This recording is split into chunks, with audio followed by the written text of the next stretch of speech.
This is the Graceful Atheist Podcast. Welcome to the Graceful Atheist Podcast. My name is David, and I am trying to be the Graceful Atheist. I want to thank the latest raters and reviewers. I've got one on Apple Podcasts, that is Olay Girl, and one on podchaser.com, that is Crystal Sun. Thank you both for rating and reviewing the podcast. That really helps for people to discover the podcast. Make sure to subscribe to the podcast wherever you are listening. I'll give another plug here for the new private Facebook group, Deconversion Anonymous. Again, that has taken off and is thriving. It is absolutely fun to watch people connect with one another. There are lots of former guests in the group. If there's one of your favorite episodes and you really wish you could talk to that person, they might be there. You should join and check it out. Facebook.com/groups/deconversion, and the links will be in the show notes. Special thanks to Mike T for editing today's podcast. On to today's show. My guest today is Jack Robertson. Jack has a podcast called The Musings of an ADD Mind. As the title implies, he has ADD, and that played into his deconversion a little bit. He says he was never quite sure if he truly believed or whether it was just a hyper-focus on Christianity. Jack is very much on a very long journey, both politically and spiritually, and we get to hear him in that process. Jack also has a brand new puppy named Higgins. The photo of the episode has a picture of him. Higgins is as tall as Jack. If you don't often see the picture associated with the episode, this one is absolutely worth it. Here is Jack Robertson to tell his story.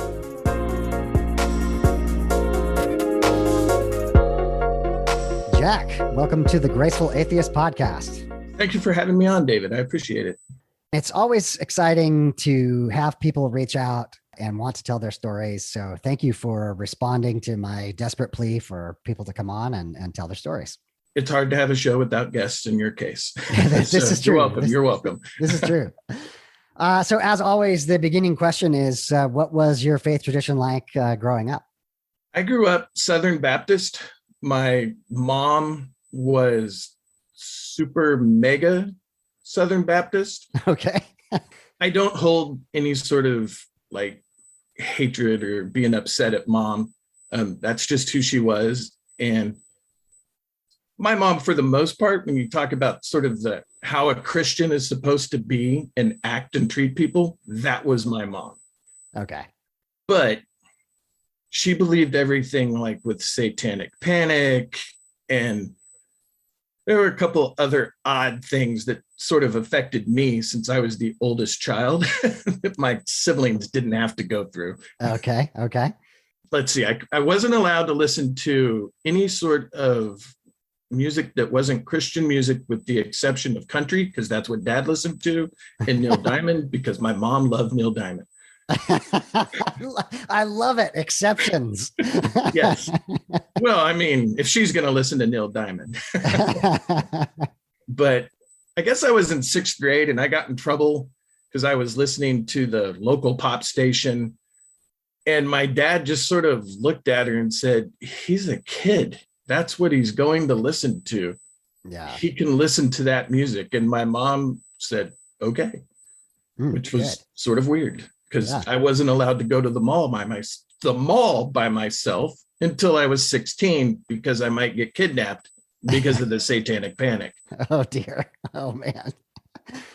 I think we've said on the podcast before that the idea of the secular music that's allowed is always whatever today's adult contemporary is. right? Like whatever the parents' age is, whatever's adult contemporary for them, that's fine. That's secular music's fine. Which is why my kids like Metallica and Tool. So you had some restrictions, it sounds like. I did. And they were usually they were kind of odd things like that. And some things to this day still affect me. I wasn't allowed to play Dungeons and Dragons because that lets demons in.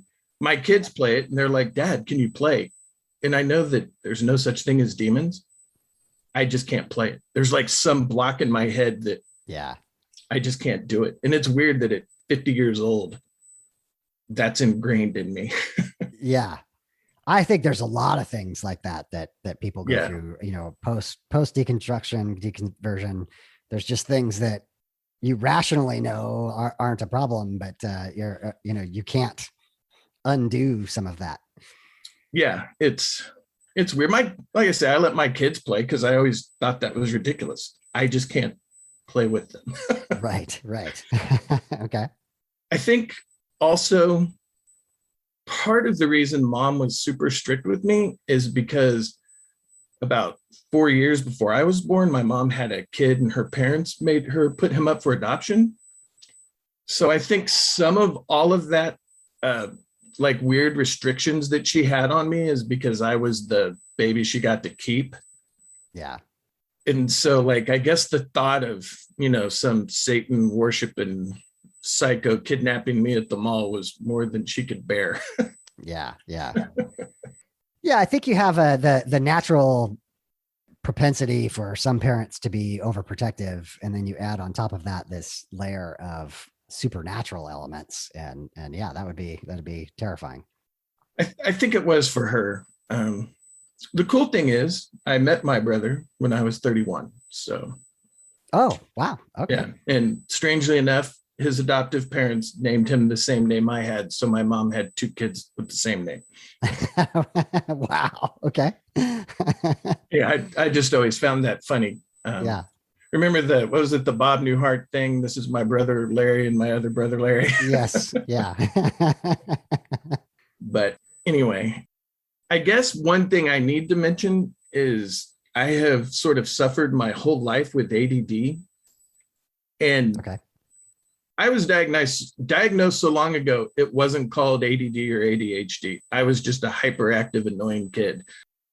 Part of my ADD, though, is I tend to hyper focus on things if it interests me. And so looking back now, the times where I was like super mega Christian, I'm not sure if it's because I actually believed or if I was hyper focusing on it. I don't know if that makes sense or not. Interesting. That was the question I was going to ask, is if faith was ever real for you internally, but it sounds like that's a complicated answer.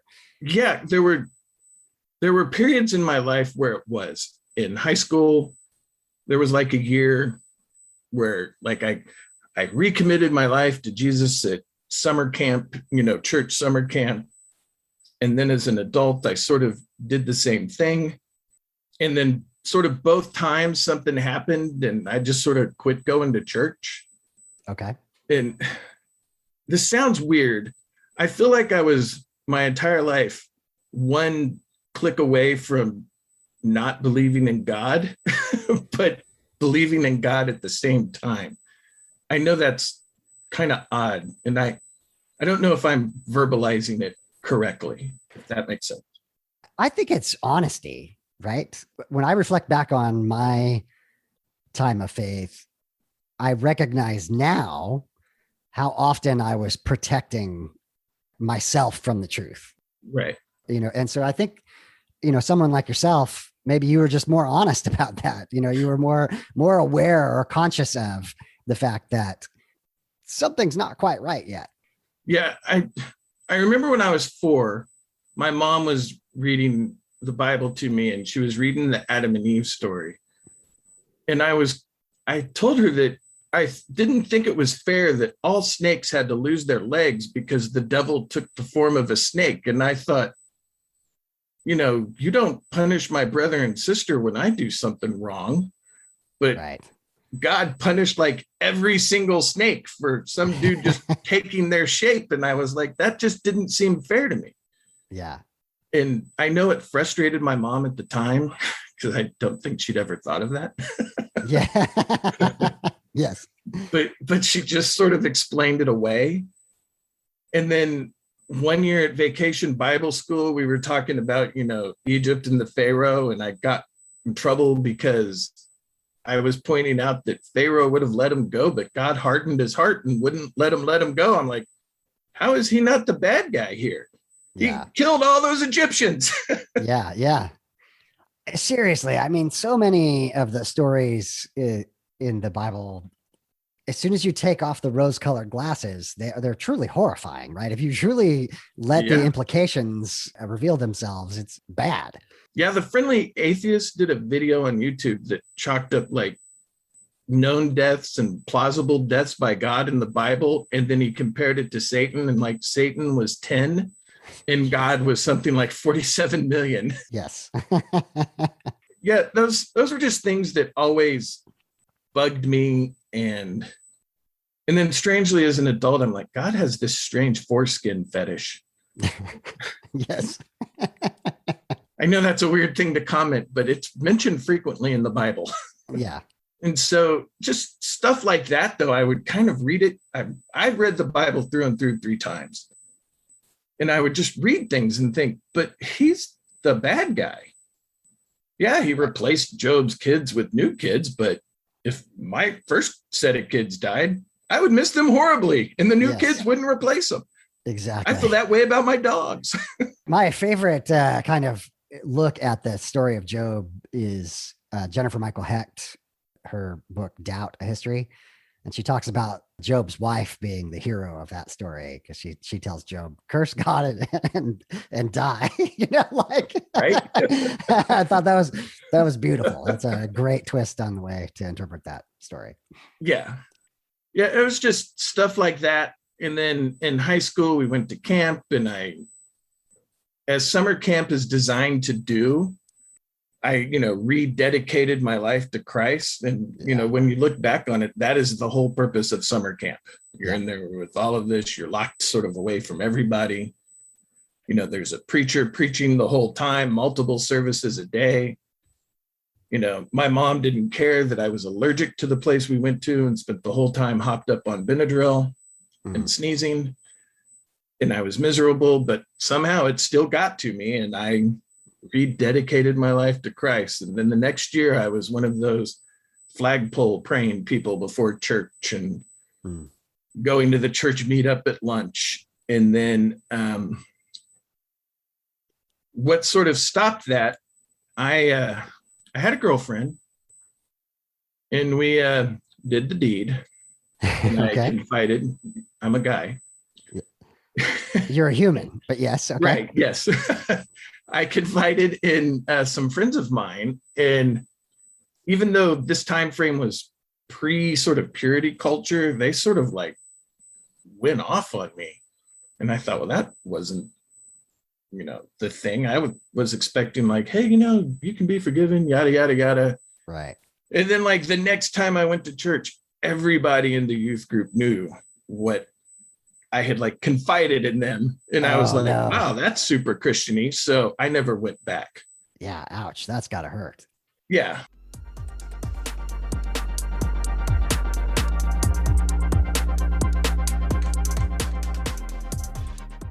And then I met my wife now, shortly after I graduated from high school, and she had a 5-month-old baby. And we just hit it off. And this is what I talk about when I say my mom was always super like loving. In 1991, teenage pregnancy was still heavily frowned upon. I mean, it is now, but it was really frowned upon then. And my mom loved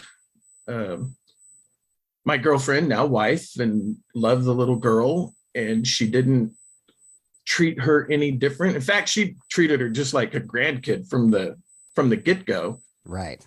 And then when we got married, I did adopt her. And I was as equally a poor parent to her as I was my biological children. That's the joke. Okay. And then I was in the Army, and I know that there's the statement of there are no atheists in a foxhole, but just through training and getting deployed to Kuwait with the potential to have to fight again. In 96, Saddam Hussein pulled 20,000 troops to the Kuwaiti border, and Bill Clinton sent 5,000 of us from Fort Hood to stop him. We would have. And I was never, terrified where I was, praying or anything like that. Were you consciously like, had you decided you no longer believed at that point, or? I was indifferent, I guess. Yeah. It's not that I had decided I don't believe. I just didn't care about it. Okay. So when I would come home, mom would invite us to church and we would go to church. And at that time, she had moved on from Southern Baptist to, I don't really know what the denomination was, but I was freaked out as an adult the first time I went in there and the preacher was preaching and people started dancing. Okay. When the Holy Spirit hit them. And I was like, okay. What the heck? A little different than Baptists. Yeah. Yeah. And as a matter of fact, without saying the last name, my mom would get irritated because I started calling a friend of hers that was dancing Disco Doris. Okay. Yeah. Mom wasn't too pleased about that. I guess not. Yeah.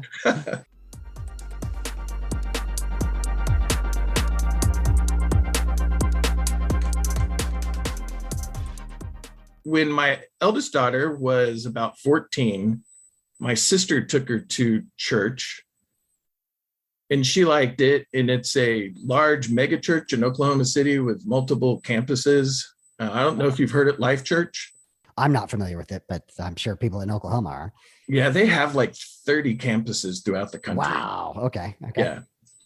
And so then my wife started going, and then she convinced me to go, and I went, and it was, different because it was sort of the modern Christian pop music.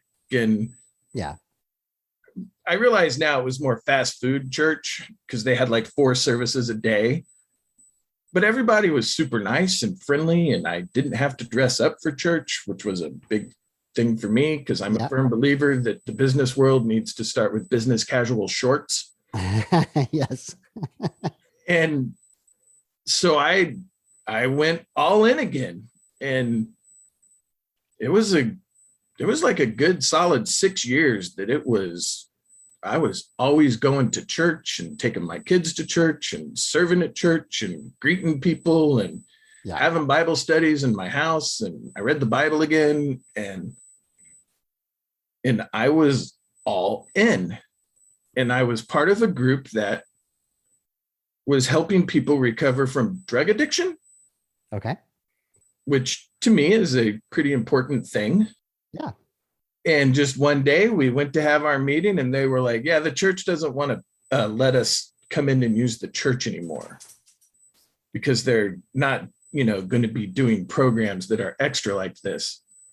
And I was like, but it doesn't cost the church anything. There's already an event going on at the time that we're using it. It's not like we're costing you, utilities. Right. I was like, don't you want people to, not do heroin or crack? I was like, that's an important ministry, in my opinion. Yeah. And so once again, I was like, well, this is just stupid. And my wife and I sort of went around to other churches and I just wasn't happy at any of them. I didn't like any of them. And so we quit going. And once again, I just sort of became indifferent. And if my sister invited me to go to church, something going on, I would go. And frequently my mom went there. She had stepped back from crazy dancing church. And so, I would go with mom if she wanted me to, because, it's your mom. Yeah. And so I just became indifferent. And the thing I told you about in the email was, I guess it was like 4 years ago, a friend of mine posted on Facebook that she had applied for a job and that 50 other people had also interviewed for that job. And she said, could you pray for me? And I had just watched a video where the person does the random comment generator where someone wins a prize. And I was like, well, how does God decide which of those 50 people? This is Oklahoma. 47 of them are doing the exact same thing she's doing, asking for prayer. Does God have like a prayer generator and it's Steve from Bethany, Right. that gets the job? Yeah. And I was just like, what, does he decide it by whose friends pray the most for it? Well, she had 50 people pray, but he had 75. So I'm going to go with that person. Right. I just thought, this is stupid. God is stupid. There is no God. Okay. And it was like, bam, I was a non-believer. Yeah. Wow. That is really interesting. One of the things I really relate to your story there is, and I think many other people will too, is there's kind of a phase that you go through near the end. You're not done yet, but you're unsatisfied with the particular church you're in, and you go church shopping, right? You think, well, maybe this will be better, and maybe this will fit me better. And it works a little bit for, maybe it extends things for a little while, but what's really happening is you're changing, and deep down somewhere, something's not quite right, and none of the churches are going to be satisfying. Yeah, that you're exactly right. And then after that happened, I think it was a video, I read it, something, I don't remember, but the person said, you've already quit believing in all of the other gods that the world's ever had. What's one more? Yes. Yeah. And I was like, well, that's true. I don't believe in Zeus. Yes. Yeah. Yeah. I often, say, like if I'm talking to an apologist or something, it's like, I expend the exact amount of psychic energy that you do worrying about whether Zeus will be angry with you, right? That I do for Yahweh. And it's not convincing to the apologist, but it does clarify what we're trying to express. Exactly. I'm not worried that Thor's going to come down and hit me with his hammer. Exactly. It would be kind of cool if he did, maybe. But yeah, just stuff like that. It was literally, I sort of believed, and then I just, bam, I didn't. And I even went a period of time where I didn't search out podcasts for other people that I didn't even know there was a term called deconversion. I just felt like I'm not. But after a year or two, I realized I have all of these strange issues from growing up, in a super religious, a half super religious home, because my dad was not super religious. That brings up another point. I always thought it was unfair that he did not have to go to church on Sunday and Wednesday nights. Yes. Yes. My mom thought otherwise. Again, I think you're telling other people's stories there, right? I think lots of times one caregiver is totally dedicated and the other one isn't. And the kids go along with the caregiver who wants to go to church, and it is unfair. It's a glaring signpost that something is wrong. Yeah. Why did dad get to stay home and watch Hill Street Blues? I had to go. Just things like that. And when I decided, I do have these issues, that's when I decided to seek out, websites or videos or podcasts of other people. Okay. Because I thought, I can't be alone in this. There have to be other people going through the same thing that I am. Yeah. And then I found your podcast and a couple of others that I listened to, and then saw, people that are in the Christian music world that, all of a sudden they release a tweet or an Instagram. I don't believe in God anymore. And I'm like, I feel you. Yeah. I'm just, not famous. Exactly. In that world. Yeah. What are some of the other podcasts, or what other resources did you find useful? Of course, now I can't think of any of them. No worries. I listened to the Friendly Atheist, and then the Thinking Atheist, and John Steingard. Steingard, yeah. He's been on the podcast. So yeah. I listened to his podcast that he started. And if you're listening, you haven't put one out since the beginning of September, bro. And just, there's several of them. And then I started watching Telltale on YouTube, even though his is more from a Jehovah's Witness type of a thing.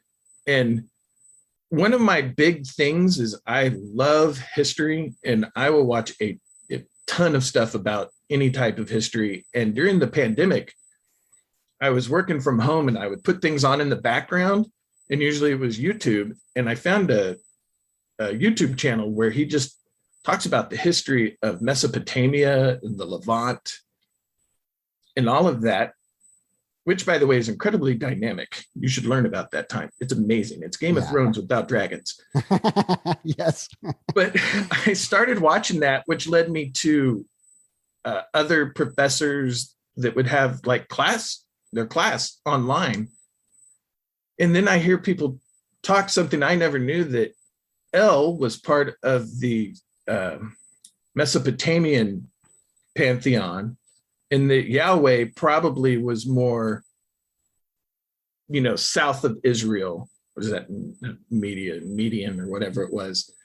And that at some point, what probably happened was those two gods merged and became one God. Yeah. Because there's archaeological evidence for it.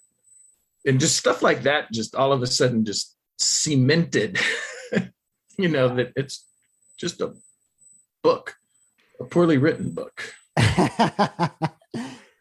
Yeah, I think when you start to, particularly the Torah, the Pentateuch of the Old Testament, when you start to dig in and find out, each different name for God could have represented a different God in a different culture, and that it is a pantheon. Pantheon's the right word. That it's not a God, it's multiple gods, and that starts to really mess with all of both Jewish and Christian theology.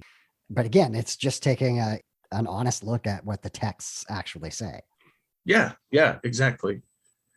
And it's weird that history cemented my deconversion, but I guess that's just me. The weirdness that's me. I don't think you're alone in that at all. I think, again, I hate to just continue to beat up on apologists, but one of the reasons they focus so hard on the idea of inerrancy is that the stories are riddled with holes. And so without this concept of inerrancy, then it does fall apart. Like there's just no way you can't, duct tape and baling wire the thing together and keep it solid. Exactly. And inerrancy is funny because in Hebrew, there is no J, right? J came later in your book doesn't even get Jesus's name right. It was, Yeshua, yes. Which is Joshua in Greek. Yeah. So it's hard to claim that the Bible is without error when the Son of God's name is literally wrong in the Bible. That's like the biggest gaping hole you could have, right? Yeah, don't get me started on translations, but I think right. Yeah. No, I understand. Yeah.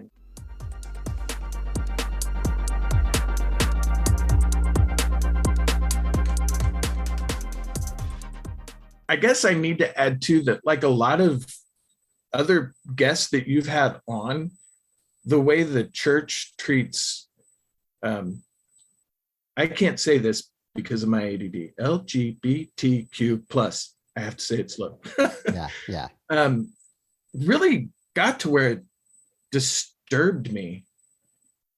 And I had, here in Oklahoma City, there was somebody that I want to say he was like 25, 26, and he grew up in, a super religious homeschool home. And he was sent as a teenager and as a young man to conversion therapy.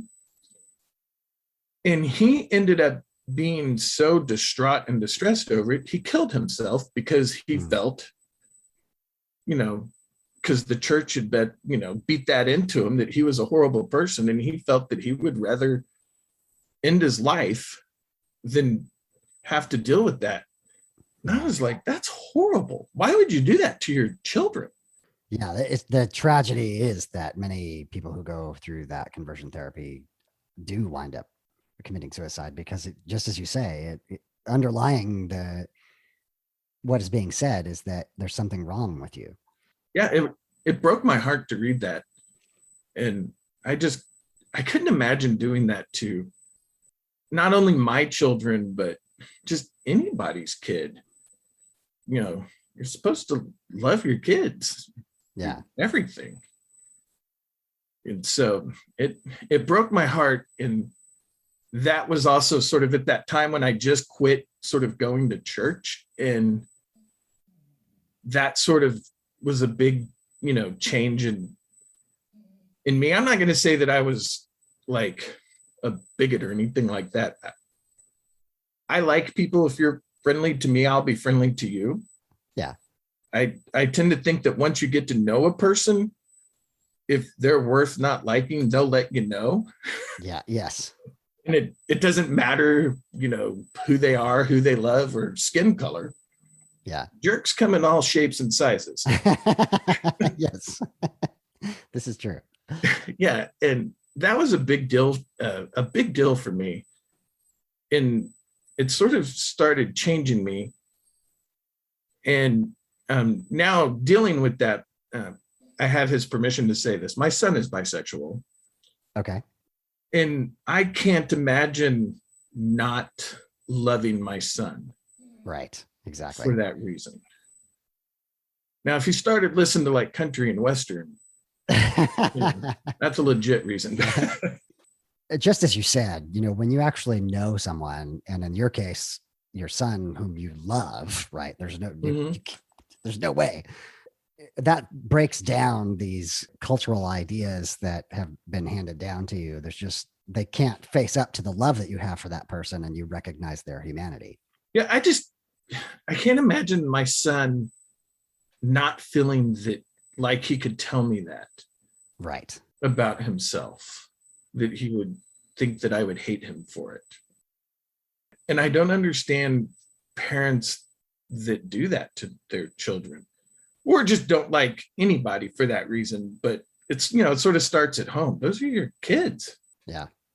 That's one of the things that'll tick me off. I'm not a hugger. I'm not going to be one of those people that say, if your parents don't like you because you're gay, I'll give you a hug. I won't do that. I'll give you a high five. Not going to hug you, but I will support you. And if, someone kicks you out of your house because of that, I have a spare bedroom that you can stay in until you can get on your feet. Yeah. So anyway, I get a little emotional talking about that. No, absolutely. I think I didn't have a family member, but even just very distant acquaintance friends who were gay, that ate at me. I could not square that circle between what I was supposed to think of them and what I did think of them. and I feel guilty now, that it took so long for me to really overcome the Christian background and fully embrace the LGBTQ community. It feels like it took too long, right? Right. But that I remember that tension of just something's got to give here. This is a human being. I can't not love them. That's actually, looking back, one of my biggest regrets in life. I was always the type of person, if you were my friend and if someone was picking on you, I would go and make that person stop. You can't tell by my portliness now, but I was a football player and a wrestler. I was pretty good at both. Mm-hmm. And so I would go and be like, hey, you're not going to do that to my friend. You're going to treat them kindly, because if you're picking on them, you're picking on me. And usually that was enough to stop it. But when I was in high school, there was somebody that was gay and people picked on him, and I never did anything about it. And looking back on it, I'm like, yeah, why didn't I stop it? I don't beat myself up for it. I just regret that I, didn't do, because I can't change the past, obviously. But yeah, absolutely. I think there are many things that we did or did not do or said or did not say that we regret with this kind of hindsight.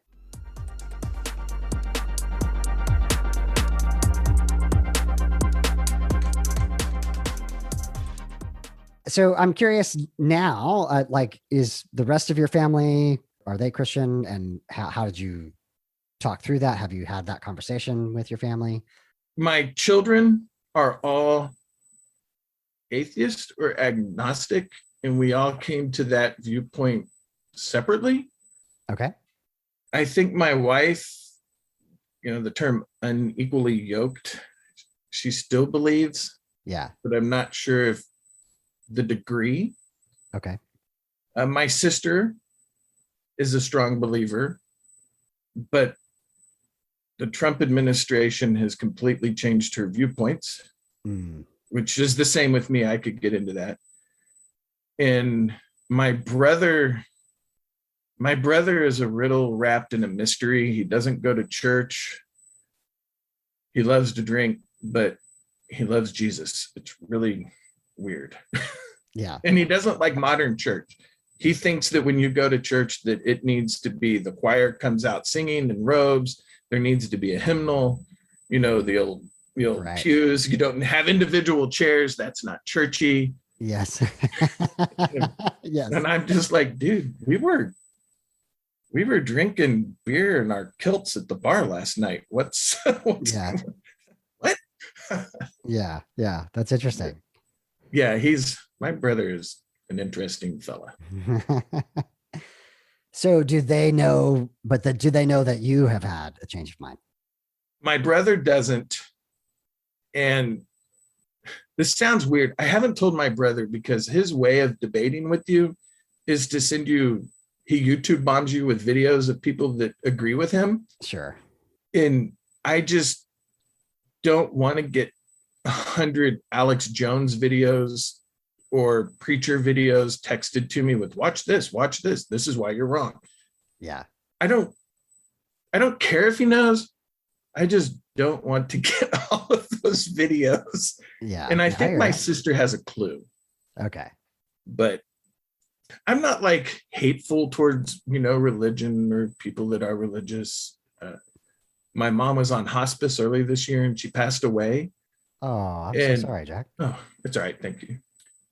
She wanted us, as she was laying there, sort of before she slipped out of consciousness, she wanted us to read the Bible to her. Mm-hmm.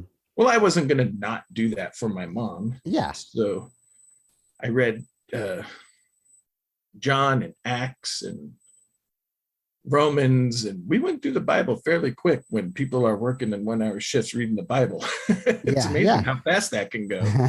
Yeah. And I just find this funny. My mom didn't want us to read John 3 to her because she didn't like that one. It was her least favorite of the books by John. I just found that funny.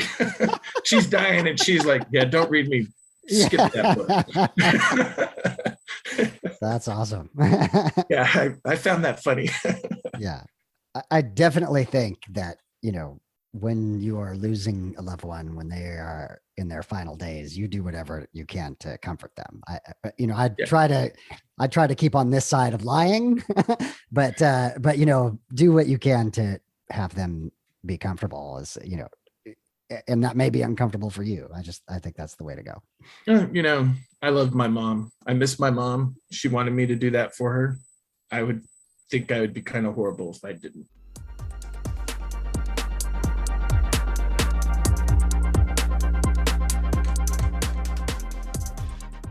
So you hinted earlier that the Trump phenomena had an impact on you. Do you want to describe that for us then? I couldn't understand how the very things people demonized and hated Bill Clinton for, Donald Trump had done like 10 times worse. Yeah. And I couldn't square that. And then all of a sudden, all these evangelicals are coming in for Trump. And I'm like, this guy has never not cheated on a wife. Yeah. He cheated on his current wife 6 days after giving birth with a porn star. Yeah. But he's God's man for the presidency. I was like, that doesn't make any sense. And as you know, the longer the election went on, and then when he was president, it became like a cult-like following. And I did not understand that. I had always been like a conservative Republican before that. And now I'm a liberal. Yeah. For some of my family, that would be a harder thing for them to take. That's worse. Yeah. Yeah. But I just could never square that, how you're saying he has the anointing of God And I'm just like, there are other people that were running for president that like actually have read the Bible. Yeah. It seems to me that maybe God would have picked one of them. Yeah. But that whole phenomenon just was weird. And then when COVID started, his reaction to that, and then sort of the same thing, all of these evangelicals, going nuts and talking about how abortion is horrible, life matters, God loves all life, but I'm not going to put a mask on to prevent you from getting a disease that could kill you. Yeah. And I was like, what? That's like the least Christian-y thing you can do. I'm pretty certain if Jesus were alive today, he'd be wearing a mask. And he wouldn't need to, right? Yes. Yeah, excellent point. Yeah. If there is a Jesus and he got COVID, he could just like touch himself and he'd heal himself. Yeah. I find it fascinating that, having watched this play out, and it is still playing out, but the evangelicals lost the moral high ground. They never had it, but they, right. That they purported to have. And now it's just naked ambition, and there's no way to hide that. It's clearly political, and there's no way you can defend from a Christian perspective why Trump would make a better president. Yeah, I agree with you completely. It's mind-boggling to me. I have spent so many hours talking with my wife and my kids, and every time we end it with, I just don't understand it. I don't get it. And, the masks and the pandemic and these, you see these preachers up there preaching about, if you wear a mask in my church, I'm going to have you removed. Wow. That seems loving. Yeah. Yeah. And again, both from the evangelical perspective and the conservative political perspective, it seems like a bad strategy to have your constituencies be vulnerable to a deadly disease. Well, yeah. I mean, when you depend on tithes, it seems to me that you would want them all to mask, because if they're dead, you're not getting their 10%, right? Exactly. Of course, now I sort of have other reasons why the evangelical church, and even like the independent fundamental Baptist and the new independent fundamental Baptist, because the old ones weren't conservative enough. Right. Yes. And when I see stuff like there is no such thing as marital rape. When you get married, if the husband wants it, you have to do it. And I'm like, no, that's not the case. Rape is rape. And if you are fine with your child being raped and you arrange the marriage, in my opinion, you're a horrible, horrible person. Yeah. And you see, that's a big thing with those people that believe that. And it drives me insane. I don't know. Again, I think you take the rose-colored glasses off, and there's no way to spin that to something moral in any way. It is immoral. I agree 100%. It's maddening to me, because my love for my children is so great that I wouldn't want someone to do that. Right. To my kid. My eldest daughter's boyfriend hit her one time, and she didn't tell me because she was afraid I was go over there and beat the crap out of him. She didn't want me to get arrested. Yes. So anyway.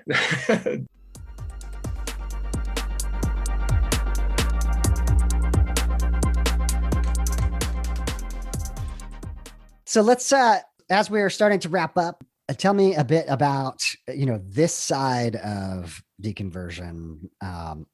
What things give meaning for your life? What are some of the sources of information that you find valuable? Well, one thing I would suggest, if you're in this process and you listen to conservative talk radio and Fox News, take a year off and don't listen to any news other than your local weather. That creates a fog on your mind. And when I did that, it was one of the biggest changes in me, because I realized that the food I was being fed was kind of poison. Yeah. And that was a big change. And find stuff in your community that you like and join that. There are lots of local clubs. Go volunteer somewhere. You know, your time is one of the most valuable assets you have. Volunteer. And it doesn't even have to be like serving food at a homeless shelter or something like that. If you're like proud of your Scandinavian history, there's probably a Scandinavian club where you live, or Scottish club or Irish club or Celtic, join that and you'll meet new friends, and that will help replace sort of the loss of your church family, because when you quit going, the church family that loves you tends to never see how you're doing. Right. But, yes. But just doing stuff like that, and you'll be surprised how easy it can be to just sort of move on. And my wife and I got a puppy. That training him helps. Yeah. Something to work on. And yeah. I do not have the energy level that he has. Nor do I grow at the rate that he's growing at. Yeah. But, stuff like that. There's just all sorts of things. Find something that interests you in your community and go be a part of it. Go volunteer. You won't know anyone at first, but you didn't know anybody when you switched churches the first time. Yeah. And you'll meet people and make good friends, and you'll be fine. Yeah. That's awesome. Jack, before I let you go, I understand that you have a podcast of your own. Do you want to tell us about that? I do. I have a podcast called Musings of an ADD Mind, because I deal with that. And the beautiful thing about naming it that is I can talk about whatever I want. So we talk some about my non-understanding of Trump and his issues and COVID. And this month I had various friends of mine that I've interviewed just about their experiences growing up in America. Okay. All sorts of people. My one friend is Korean American, and she talks about growing up Korean American in a very small Kansas farming town. Yeah. And how she grew up eating kimchi at home and sauerkraut with all of her friends. She's like, I love the stinky cabbage food. And then I'm going to have people on that talk about history, and I'm going to talk about space, just whatever strikes me at the moment. When you've had 50 years of hyper focusing on subjects, a lot of random crap. Cool. Very cool. Well, we will have links in the show notes for that. And Jack, just thank you so much for telling your story. Oh, thanks for having me on. I appreciate it.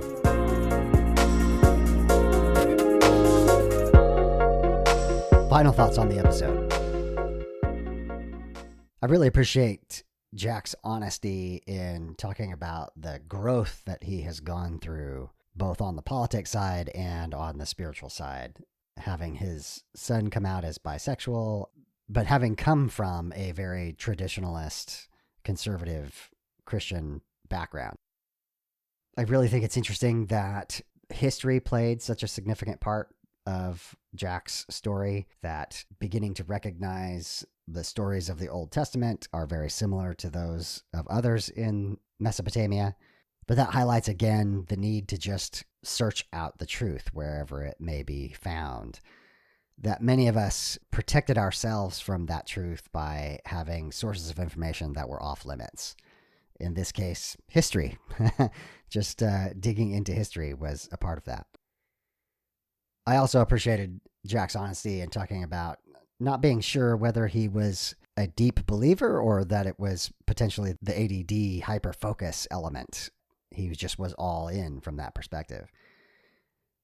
As we said in the discussion, I think that's just Jack being more honest than some of us, including me.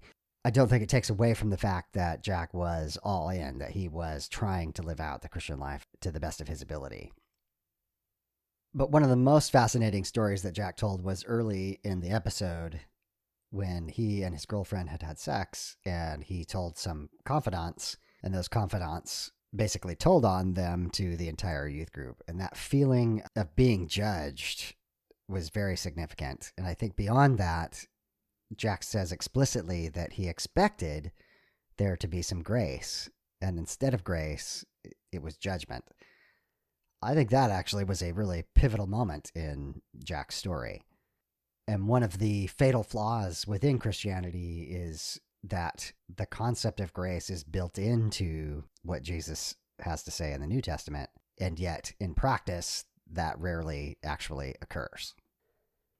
As an example of real grace is when Jack was able to read the Bible for his mother who was dying. That would have been incredibly uncomfortable, and I'm sure he struggled to make that decision, and yet his mother was more important than purity in that particular moment. I really commend Jack for that act of grace.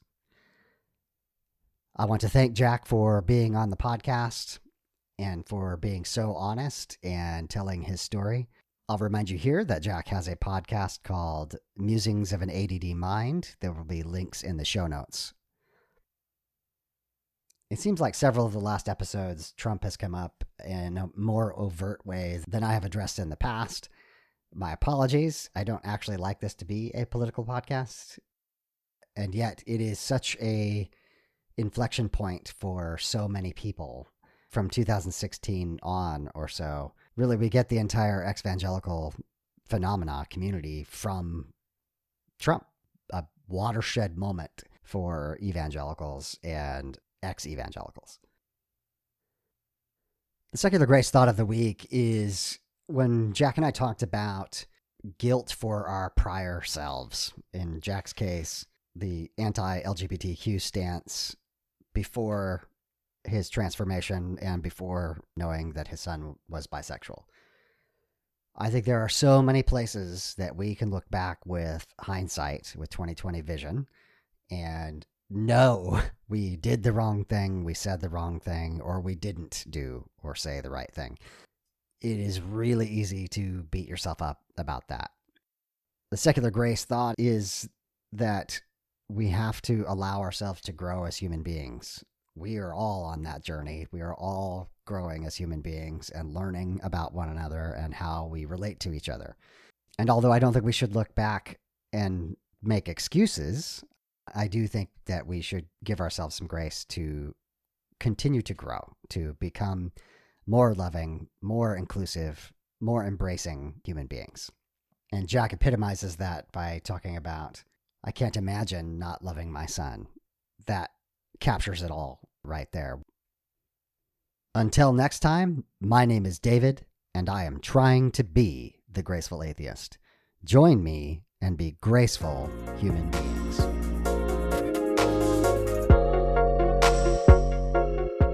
Time for the footnotes. The beat is called Waves from Mackay Beats. Links will be in the show notes. If you'd like to support the podcast, you can promote it on your social media. You can subscribe to it in your favorite podcast application, and you can rate and review it on podchaser.com. You can also support the podcast by clicking on the affiliate links for books on gracefulatheist.com. If you have podcast production experience and you would like to participate with the podcast, please get in touch with me. Have you gone through a faith transition and do you need to tell your story? Reach out. If you are a creator or work in the deconstruction, deconversion, or secular humanism spaces and would like to be on the podcast, just ask. If you'd like to financially support the podcast, there's links in the show notes. To find me, you can Google Graceful Atheist, you can Google Deconversion, you can Google Secular Grace, you can send me an email, gracefulatheist@gmail.com, or you can check out the website, gracefulatheist.com. My name is David, and I am trying to be the graceful atheist. Join me and be graceful human beings.